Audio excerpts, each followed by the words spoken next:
Archana Atri, and I run a book club for children called AA's Book Nerds.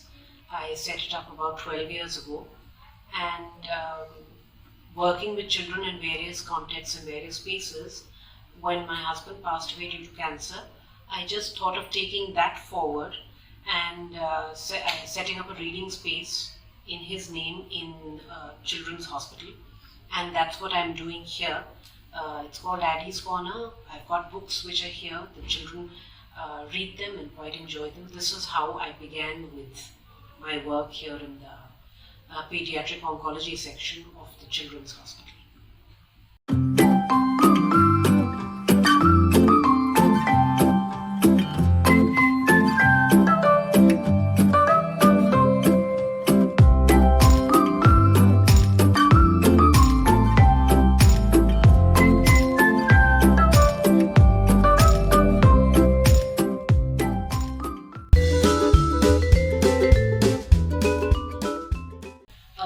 I began with working with children and books about 13 years ago, and it really was, even then the idea was children engaging with books in a comfortable and safe space.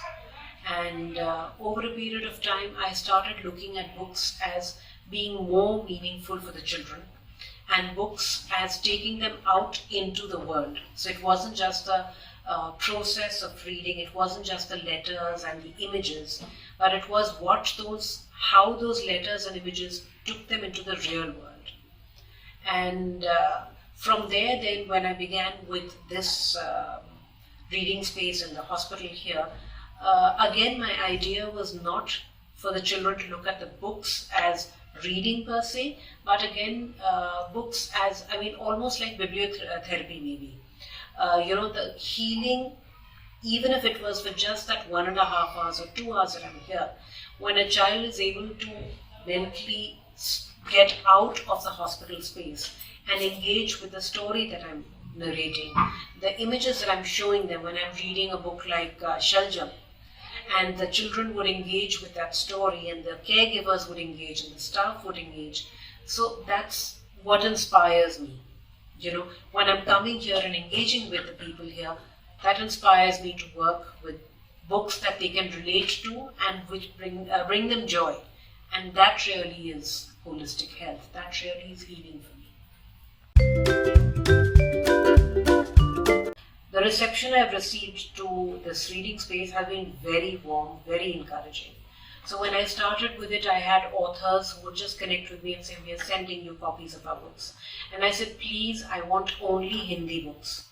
So wherever they'd get them from, whether, they'd send me copies.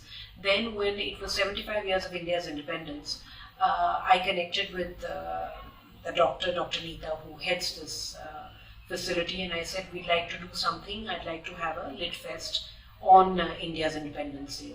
And she said, yeah, of course. And whatever help you want, you let us know and we'll do that. So I spoke to the authors and I said that, and immediately the ones I reached out to, I said, I want to talk about inclusiveness and diversity. What we talk about in India, and unity and diversity. So there was an immediate response, and there were the authors who, came here, and the hospital organized whatever for them. Then there was one, in the context of this, I wanted not just words but images too. So I connected with an illustrator in the Indian Kindred space, Sumita. She immediately said yes, of course, and she at home made a scroll, 7-foot long scroll. Again, I said we have to focus on unity and diversity. And India is represented through the symbols. So we would talk about all that and whatnot. And then she made that, and we came here, and the children painted that scroll. That was a really very heartwarming activity. I see whether the children can read or not, whether they can, there's just an engagement with, and it's not just, it's the caregivers. So when we would talk about it, there were parents or whatever who would raise their hand. It's the staff. They're engaging with whatever activities we're doing. So that was that. I've invited storytellers here. And again, their engagement, all this is, getting the children out of the confines of the hospital where they have to be for a medical treatment, for a clinical treatment. But the books and what they do to take them out of this very clinical space, which is very cold, very sterile, is what really guides my activities. And I hope to do more such things. Very interesting incidents that I must share with you. I keep going back to Shaljam because I'm always asked, you have to read this story. Once when I read it, it was just, we decided it'll be just the adults. So Dadaji, there was one elderly Dadaji there, he played that. Dadiji was one Dadi who pura palla laga hua tha, ghungat kara hua tha. She came, she was on our makeshift stage, very nice.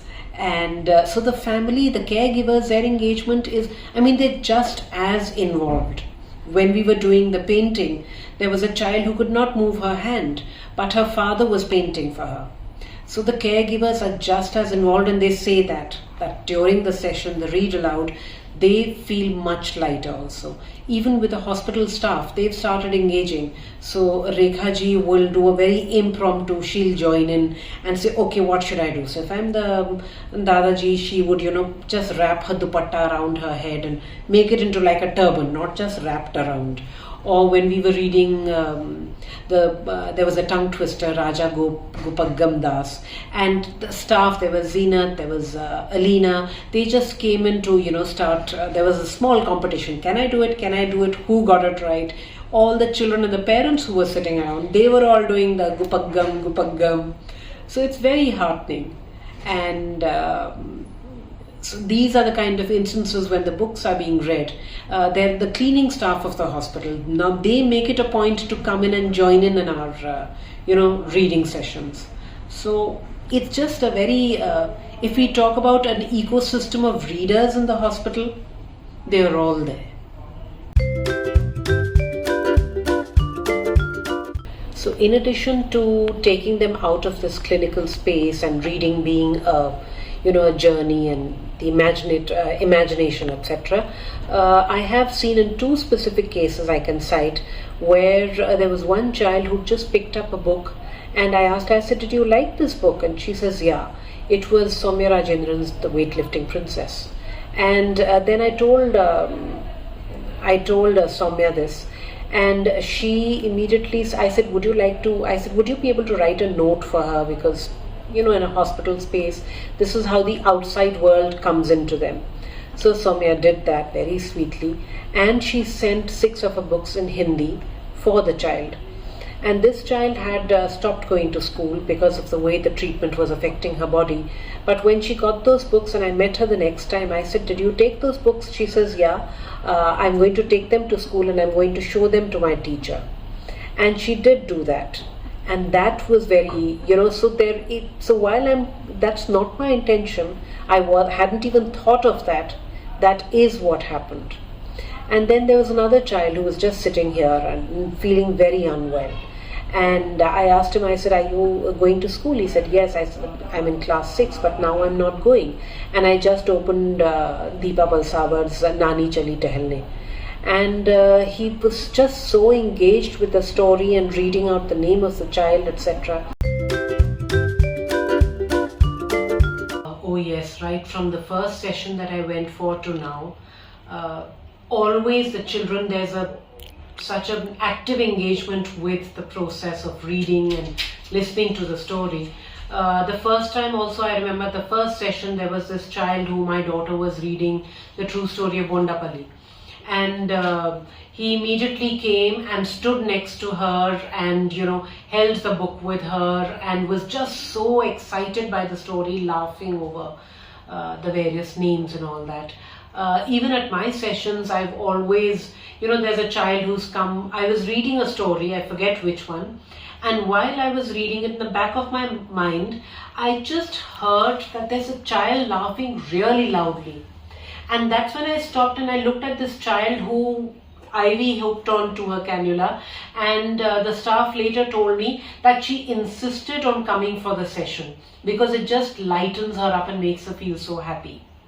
A lot of children who've had their hair shaved and are really, dejected, disturbed, when they know that there's a storytelling session, that's how they're encouraged ki aaj nani aa rahi kahani sunane. and then they immediately come to, listen to stories. So, oh yes, reading the books and engaging with the children definitely works with their mood.